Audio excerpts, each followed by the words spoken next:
పులివెందుల శాసనసభ్యుడు వైఎస్ఆర్సీపీ అధ్యక్షుడైన జగన్మోహన్ రెడ్డి గారి మానసిక పరిస్థితి, ఆయన వ్యవహరిస్తున్న తీరు ప్రజలను అయోమయానికి గురి చేయడం జరుగుతోంది.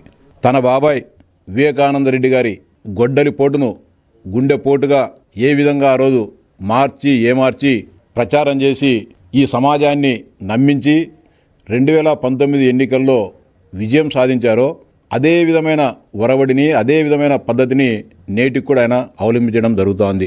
ఆయన మానసిక పరిస్థితి ఏ విధంగా ఉందంటే, రాయలసీమ లిఫ్ట్ ఇరిగేషన్ను ఆయన ప్రభుత్వ హయాంలో ఆపేసి ఈ ప్రభుత్వం ఆపేసిందంటాడు.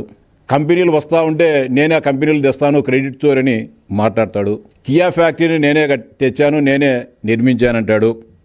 గూగుల్ నేనే తెచ్చా అంటాడు. ఆర్సెల్ మిట్టల్ ఫ్యాక్టరీని నేనే తెచ్చా అంటాడు. కడప స్టీల్ ఫ్యాక్టరీని నేనే తెచ్చా అంటాడు. ఈ దేశానికి స్వాతంత్రం గాంధీదే లేదు, నెహ్రూకు సంబంధం లేదు, పటేలుకు సంబంధం లేదు. మా తాత రాజారెడ్డి గారి వీర పోరాటాల వల్లనే భారతదేశానికి 1947లో స్వాతంత్రం వచ్చింది. ఆంగ్లేయులను ఈ దేశం నుంచి తరివేయడంలో మా పాత్ర అనన్య సామాన్యం అని చెప్పి ఆయన చెప్పడం జరుగుతుంది. అదే కోవలోనే గత 2 రోజులుగా ఆయన పార్టీ నాయకులు, ఆయన పత్రిక ఉపాధ్యాయ అర్హత పరీక్షకు సంబంధించి కూడా ఈ రాష్ట్ర ప్రభుత్వానికి ఏమాత్రం కూడా సంబంధం లేకుండా చంద్రబాబు నాయుడు గారిది ఈ బాధ్యత అని చెప్పి మాట్లాడడం జరుగుతోంది. నిజంగా ఆయనకు అన్నీ తెలుసు, కానీ ఏదో విధంగా ఇందాక కులాల మధ్య చిచ్చు పెట్టాలని చూశాడు, మతాల మధ్య చిచ్చు పెట్టాలని చూశాడు, కాపుల మధ్య విభేదాలు తీసుకొని రావాలని చూశాడు. ఇప్పుడు ఉద్యోగుల మధ్య విభేదాలను సృష్టించాలి, ఈ ప్రభుత్వంలో గందరగోళం సృష్టించాలనే ఒక ఆకాంక్షతో ఆయన పనిచేయడం జరుగుతుంది. ఉపాధ్యాయ అర్హత పరీక్షకు సంబంధించి మహారాష్ట్ర ప్రభుత్వానికి అదేవిధంగా అంజుమన్ ఇషాతి తాలీం ట్రస్టుకి మధ్య వివాదం రేగడం జరిగింది గత అనేక సంవత్సరాలుగా. బాంబే హైకోర్టులో తుది తీర్పు పోయిన తర్వాత మళ్ళీ భారత సుప్రీంకోర్టులో ఆ కేసుకు సంబంధించి రివ్యూ పిటిషన్లు దాఖలైన తర్వాత సుప్రీంకోర్టు ఒక తీర్పు ఇవ్వడం జరిగింది. సెప్టెంబర్ 1, 2025 జస్టిస్ దీపాంకర్ దత్తా మరియు మన్మోహన్లతో కూడిన ధర్మాసనం 2011 కంటే ముందు ఉపాధ్యాయులుగా ఎంపికైన వారంతా కూడా ఉపాధ్యాయ అర్హత పరీక్షను రాసి పాస్ కావాల్సిందే, అలాంటి వారు మాత్రమే ఉపాధ్యాయ వృత్తిలో కొనసాగడానికి అర్హులు, లేకపోతే వారందరిని కూడా తొలగించాలని చెప్పేసి సుప్రీంకోర్టు ఒక ఆర్టికల్ 142 కింద ఒక అసాధారణమైన అధికారాలను ఉపయోగించి తీర్పు ఇవ్వడం జరిగింది. అంటే ఒక మైనారిటీ విద్యా సంస్థలకు మహారాష్ట్ర ప్రభుత్వానికి ఏర్పడిన వివాదం మొత్తం ఈ దేశానికంతా కూడా, ఈ దేశంలో పనిచేస్తున్న వివిధ రాష్ట్రాల్లో పనిచేస్తున్న ఉపాధ్యాయ లోకానికంతా కూడా నిరాశను మిగిల్చడం జరిగింది. ఆర్టికల్ 122 ఎందుకు ఉపయోగించారంటే, ఆర్టికల్ 122 ఏం చెప్తుందంటే, భారత రాజ్యాంగంలోని ఆర్టికల్ 142 దేశ సర్వోన్నత న్యాయస్థానానికి అసాధారణమైన అధికారులు ఇస్తుంది.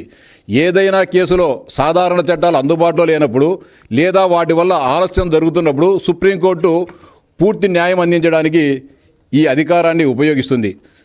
ఈ ఆర్టికల్ 142 ప్రకారం సుప్రీంకోర్టు ఇచ్చే తీర్పులు లేదా ఆదేశాలు దేశవ్యాప్తంగా ఖచ్చితంగా అమలు కావడం జరుగుతుంది.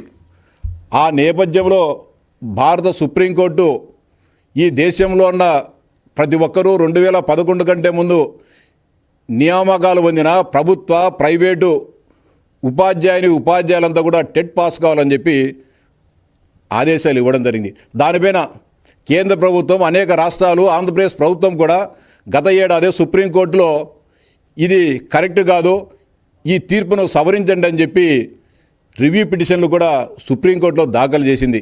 తమిళనాడు కానీ, రాజస్థాన్ కానీ, లేకపోతే కనుక ఢిల్లీ ప్రభుత్వం కానీ, పంజాబ్ కానీ, ఆంధ్రప్రదేశ్ కానీ, కర్ణాటక కూడా అందరూ కూడా భారత సర్వోన్నత న్యాయస్థానాన్ని ఆశ్రయించి ఈ తీర్పును సవరించమని కోరినప్పటికీ కూడా వారు ఏమాత్రం కూడా భారత సర్వోన్నత న్యాయస్థానం లెక్క చేయకుండా మళ్ళీ 29/5/2020 26వ తారీఖున టెట్ నిర్వహించాల్సి అని చెప్పి స్పష్టంగా చెప్పడం జరిగింది. ఆ మేరకు గతంలో 2025 సంవత్సరంలో ఏదైతే సుప్రీంకోర్టు ఆదేశాలు వచ్చిన వెంటనే గౌరవ్ లోకేష్ బాబు గారు స్పష్టంగా చెప్పడం జరిగింది, దీన్ని రద్దు చేసేదానికి కేంద్ర ప్రభుత్వంతోనూ భారత సర్వోన్నత న్యాయస్థానంలో రివ్యూ పిటిషన్లు వేస్తాం. ఖచ్చితంగా ఉపాధ్యాయ లోకానికి ఏ విధంగా ఇబ్బంది తలెత్తుకోకుండా అన్ని ఏర్పాట్లు చేస్తామని చెప్పి ఆ రోజు గత ఏడాది క్రితమే చెప్పడం జరిగింది. మళ్ళీ ఇటీవలనే మేలో ఈ తీర్పు వచ్చినప్పుడు గత నెలలో మేమంతా కలిసి శాసనమండలి సభ్యులమంతా కలిసి విద్యాశాఖ మంత్రి లోకేష్ బాబు గారిని కలిసినప్పుడు కూడా ఖచ్చితంగా ఉపాధ్యాయ లోకానికి ఇబ్బంది కలగని విధంగా ఏ ఒక్క ఉపాధ్యాయుడు కూడా ఇబ్బంది పడని విధంగా వారందరూ కూడా ప్రత్యేక టెట్ నిర్వహిస్తాం, వారందరినీ కూడా ఆందోళన చెందవద్దు, ఇది నా మాటగా చెప్పండి అని చెప్పి కూడా ఆ రోజు లోకేష్ బాబు గారు చెప్పిన సూచనల మేరకు, సలహా మేరకు, ఆదేశాల మేరకు మేము కూడా ఉపాధ్యాయ లోకానందరికీ కూడా చెప్పడం జరిగింది. సర్వీసులోని ఉపాధ్యాయులందరికీ కూడా ప్రత్యేక టెట్ ఈ రాష్ట్ర ప్రభుత్వం నిర్వహిస్తుంది, ఎవరు కూడా ఆందోళన చెందవద్దని చెప్పి వారందరికీ కూడా మేము హామీ ఇవ్వడం జరిగింది. ఆ మేరకే నిన్న స్పెషల్ టెట్కి సంబంధించిన ఉత్తర్వులను రాష్ట్ర ప్రభుత్వం జారీ చేయడం జరిగింది. జగన్మోహన్ రెడ్డి గారిని మొన్న ఆయన పులివెందుల పర్యటన సందర్భంగా కొంతమంది ఉపాధ్యాయులు కలిసి టెట్ను రద్దు చేయించాలని చెప్పి ఆయన కోరిన మేరకు ఆయన ఒక పెద్ద స్టేట్మెంట్ ఇవ్వడం జరిగింది. టెట్ రద్దు చేసేదానికి నేను పోరాడతా, మా ఎంపీలంతా కూడా పోయి ఉద్యమిస్తారని చెప్పి చెప్పడం జరిగింది.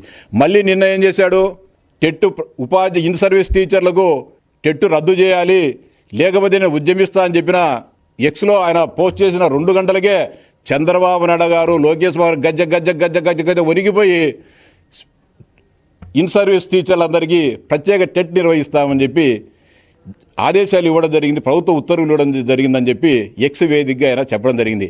ఈ సందర్భంగా జగన్మోహన్ రెడ్డి గారు సలహా సూచిస్తున్నా, చంద్రబాబు నాయుడు గారికి మీరు డిమాండ్ చేసిన 2 గంటల్లోనే జీవో విడుదల చేసి మీ బెదిరింపులకు భయపడడం జరిగింది. అదే విధమైన బెదిరింపులను భారత ప్రధానమంత్రి నరేంద్ర మోడీ గారికి కూడా ఇవ్వండి.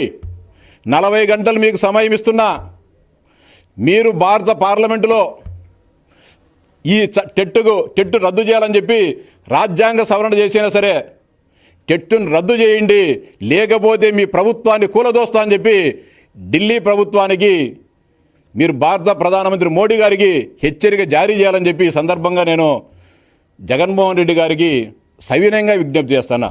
మరోసారి చెప్తున్నా, భారత ప్రధానమంత్రి నరేంద్ర మోడీ గారికి టెట్టు లేకోకుండా ఈ భారతదేశంలో చేయాలని, రాజ్యాంగ సవరణ చేయాలని సర్వోన్నత న్యాయస్థానం ఏదైతే తీర్పు ఇచ్చిందో ఆర్టికల్ 122 ప్రకారం అసాధారణమైన అధికారాలను ఉపయోగించి మీరు చేయకపోతే మీ ప్రభుత్వాన్ని కూలదోస్తా అని చెప్పి నువ్వు డిమాండ్ చేయాలని చెప్పి జగన్మోహన్ రెడ్డి గారికి ఈ రాష్ట్రంలో ఉన్న ఉపాధ్యాయులందరి తరఫున ఈ భారతదేశంలో ఉన్న ఉపాధ్యాయుల పక్షాన మిమ్మల్ని సవినయంగా కోరుతా ఉన్నా. జగన్మోహన్ రెడ్డి గారు, మీరు దీన్ని అమలు చేయాలా అని చెప్పి మీకు విజ్ఞప్తి చేస్తా ఉన్నా.